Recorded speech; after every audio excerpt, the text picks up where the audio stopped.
In the shadows of ancient sands and along the vibrant rivers of Africa, myths breathe with timeless power. Echoes of Anubis.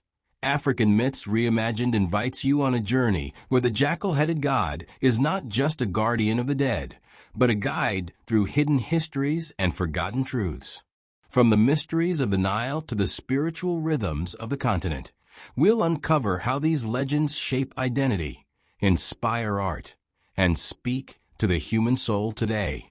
This is more than mythology. It's a conversation across centuries, where the past whispers and the present listens.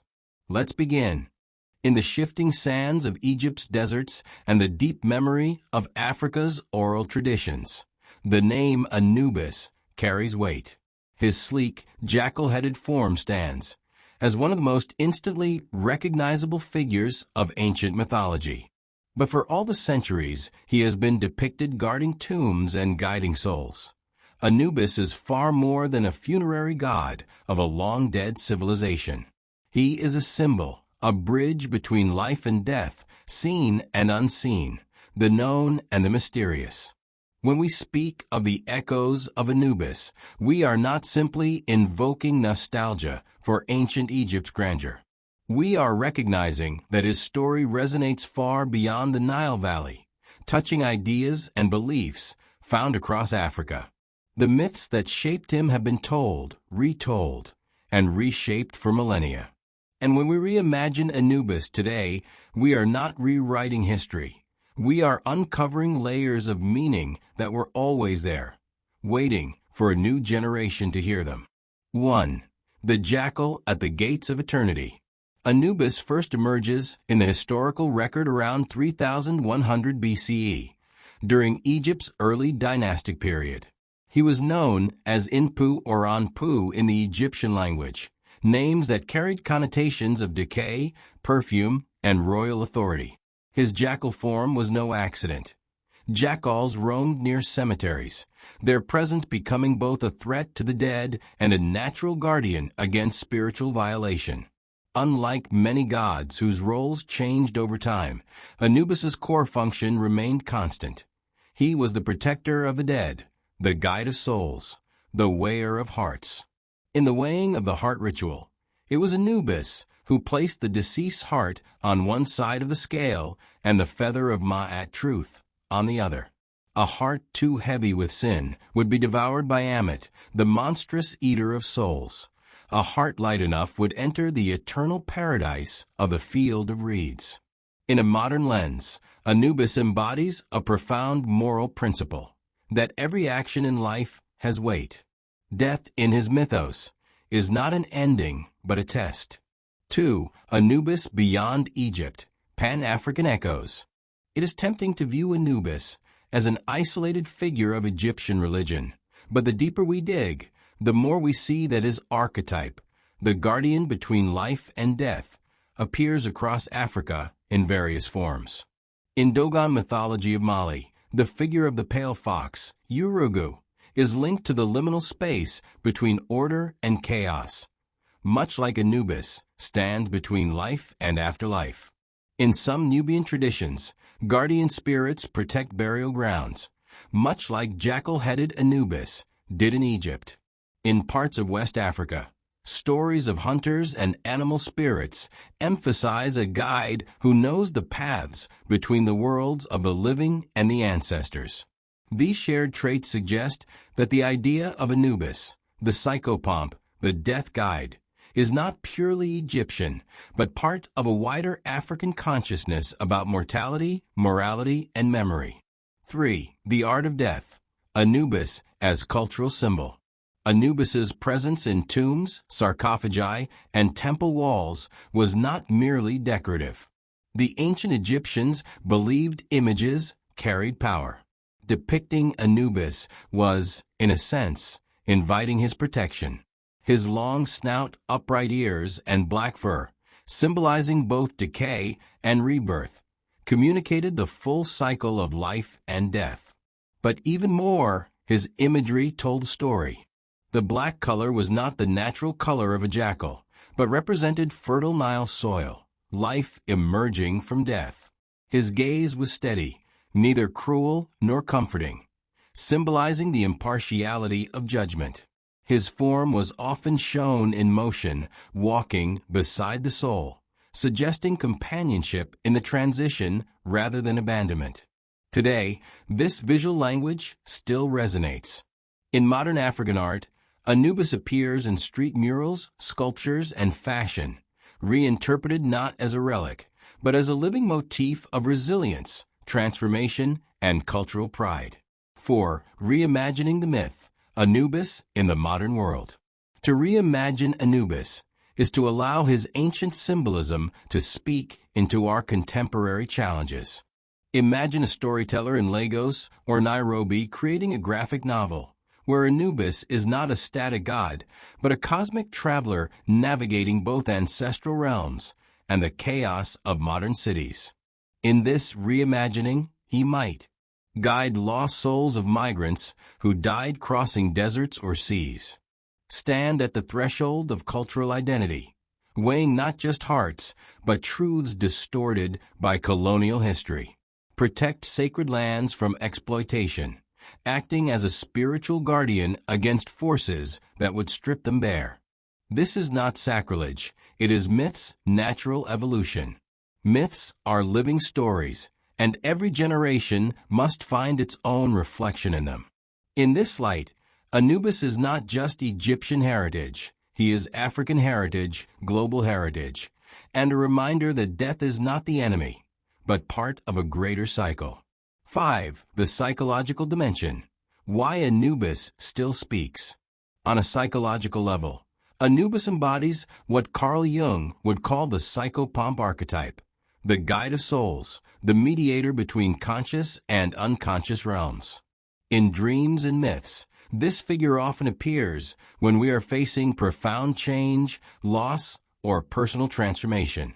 When modern Africans and members of the diaspora engage with Anubis, they may not literally believe in him as a god, but they may still find in him a guide through grief, a symbolic companion for mourning loved ones, a moral compass, a reminder that actions matter, that the weighing of a heart is ongoing, a connection to ancestry, a tangible link to a time before colonial disruption, when African cosmologies held their own unbroken authority. Anubis's enduring relevance is proof that we still need guardians at our thresholds, not to keep us out, but to help us cross over with dignity. 6. Myth as resistance. In a world where African histories have often been distorted or erased, reimagining Anubis is also an act of resistance. For centuries, Western interpretations of Egyptian mythology stripped it from its African context, portraying it as something exotic and separate from the rest of the continent. By reclaiming Anubis as part of Africa's shared spiritual heritage, we resist this fragmentation. We remind ourselves that Egypt was not an isolated wonder, but part of a network of cultures and ideas stretching across deserts, rivers, and trade routes. The same caravans that carried gold and incense also carried stories, shaping gods into forms that could be recognized in distant lands. Reimagined myths are not less authentic, they are more authentic, because they reflect the ongoing conversation between past and present. 7. Storytelling in the digital age. The digital era has given Anubis a new kind of immortality. On social media, artists from Johannesburg to Accra remix his image with Afro-futurist aesthetics, combining jackal heads with cybernetic armor, or placing him in neon-lit cities of the future. YouTube storytellers weave his myths into animations and short films, blending ancient hieroglyphics with contemporary beats. TikTok creators perform microdramas, where Anubis answers questions about the afterlife with humor and wisdom. These reimaginings are not frivolous. They are mythological survival strategies. By putting Anubis in conversation with our current realities, we ensure he remains a cultural guide for the next generation. 8. The spiritual invitation. Ultimately, the echoes of Anubis are not about nostalgia. They are about an invitation. His myth asks us to face mortality without fear, live with integrity, knowing our hearts are weighed daily by the unseen, honor our ancestors, not only in rituals, but in the way we live our lives. Recognize that the boundary between life and death is not a wall, but a threshold. In African cosmologies, death often leads not to oblivion, but to transformation. Anubis is the one who walks with you through that transformation, ensuring you do not lose your way. 9. Anubis in the global imagination. While his African roots are undeniable, Anubis has found his way into the global mythological imagination. He appears in video games, novels, movies, and even comic books. The risk here is that his image can be stripped of its meaning, reduced to a cool aesthetic without the cultural depth. This is why reimagining matters. If the modern world is going to borrow Anubis, it should also borrow his values: justice, balance, truth, and guidance. Without these, the jackal's head is only a mask. 10. Closing the circle. To hear the echoes of Anubis is to stand in the middle of a vast story. Behind you lies the grandeur of ancient temples, the chants of priests, the shimmer of the Nile at sunset.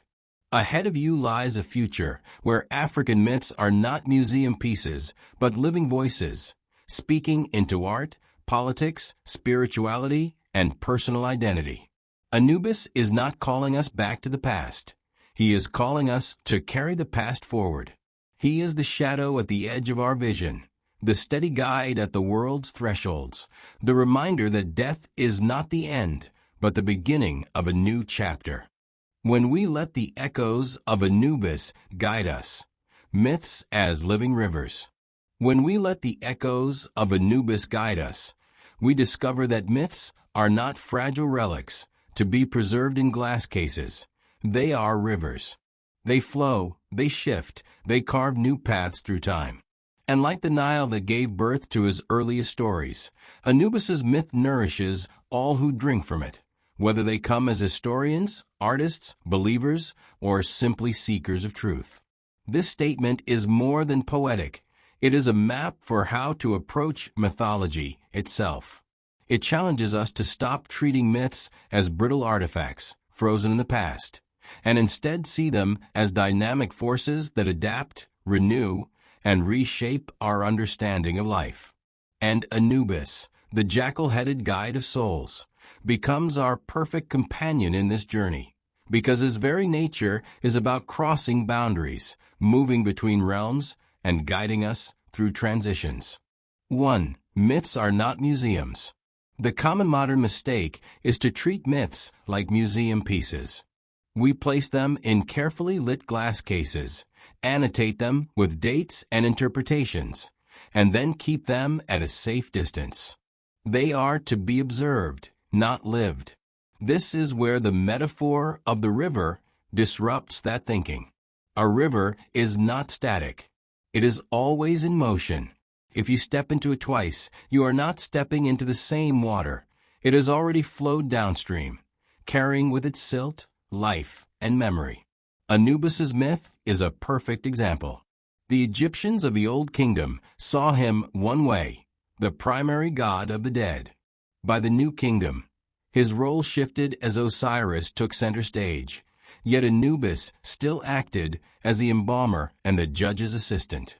In Coptic Christian Egypt, traces of his image still appear as symbolic guardianship. In modern African art, he may appear as an Afrofuturist figure in armor, standing over a digital cityscape.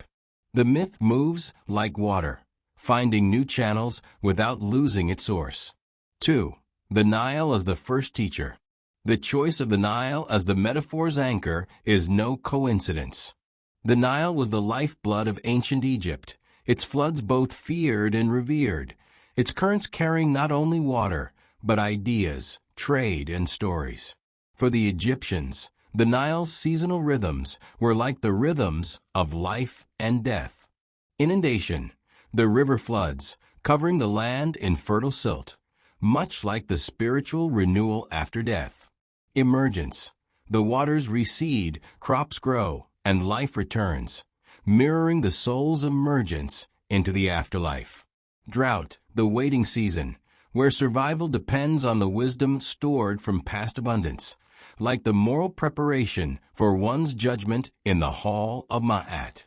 Anubis's myth draws from this same logic. He is the one who knows the cycles, who can walk through the drought of death and lead you to the fertile fields beyond.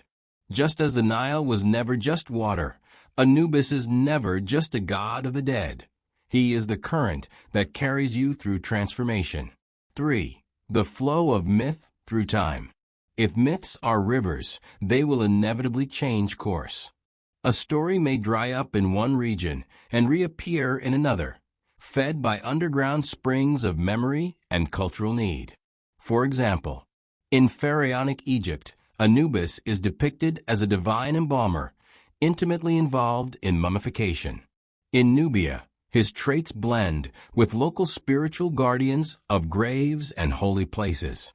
In modern African diaspora art, Anubis sometimes takes on roles as a protector against injustice or a figure of resistance against cultural erasure. In global pop culture, he appears in films, video games, and graphic novels, not always with theological accuracy, but still carrying traces of his original authority. Every time Anubis appears, his form shifts slightly, like a river carving a new bend. The important thing is not whether his appearance matches the original, but whether the current of meaning still flows. 4. Drinking from the river. 4 types of seekers. The metaphor also names 4 kinds of people who drink from the myth of Anubis: historians, artists, believers, and seekers of truth. Each approaches the river differently. A. Historians. Historians study the source, where the river began, how it moved, and what shaped its course.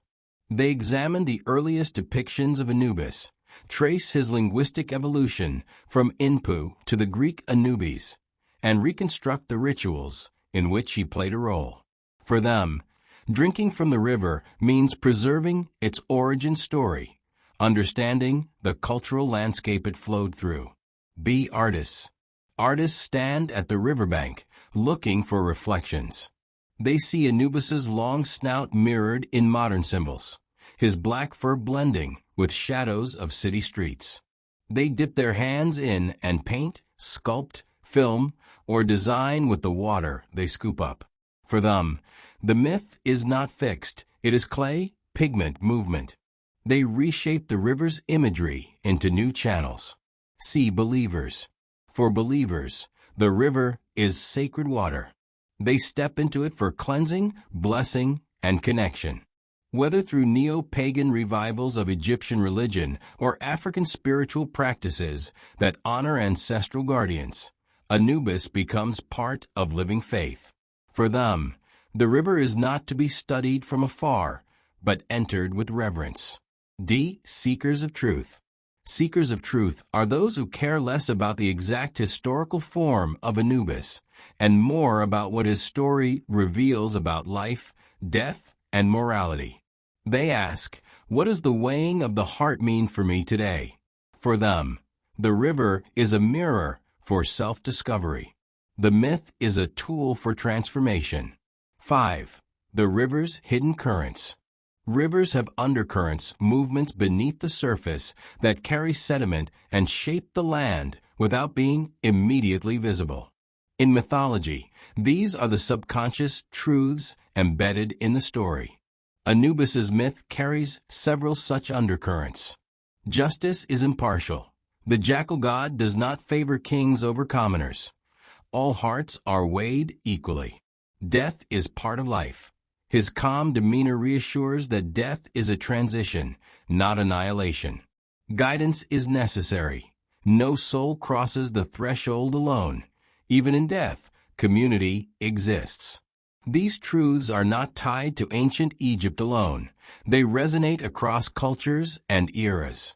That is why the myth keeps flowing. 6. When rivers are dammed. There are times when myths are interrupted, cut off, forgotten, or distorted. Colonial history often acted like a dam on African spiritual rivers, redirecting them or drying them out through suppression. Yet, just as rivers can carve around obstacles or seep underground until they emerge elsewhere, myths survive. Anubis survived through art, through whispered stories, through symbols that persisted even when stripped of their names. Reimagining Anubis today is like breaking the dam, allowing the myth to flow freely again, reconnecting with its source and carrying it into new terrains. 7. The danger of stagnant water. A river that does not move becomes stagnant.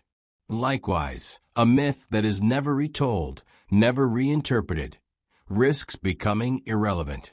If we insist that Anubis can only mean what he meant in 2500 BCE, we freeze him in time and rob him of his vitality. But if we allow him to interact with modern contexts, migration crises, ecological destruction, identity struggles, he becomes relevant again. Myths must move to stay alive. This is not disrespect to the past. It is respect for the myth's original role as a living part of society. 8. The river and the threshold.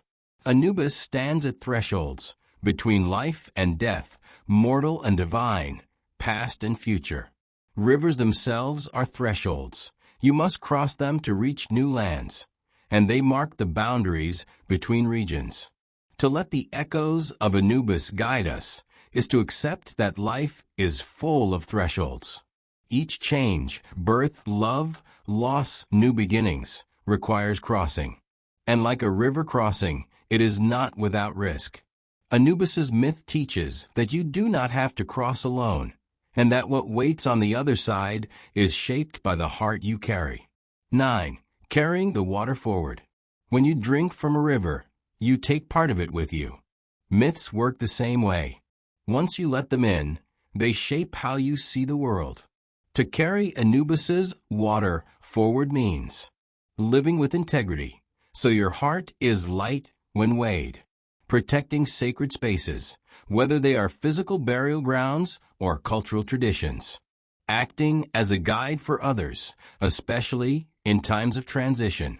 In this way, you become part of the river's journey, not just a passive observer.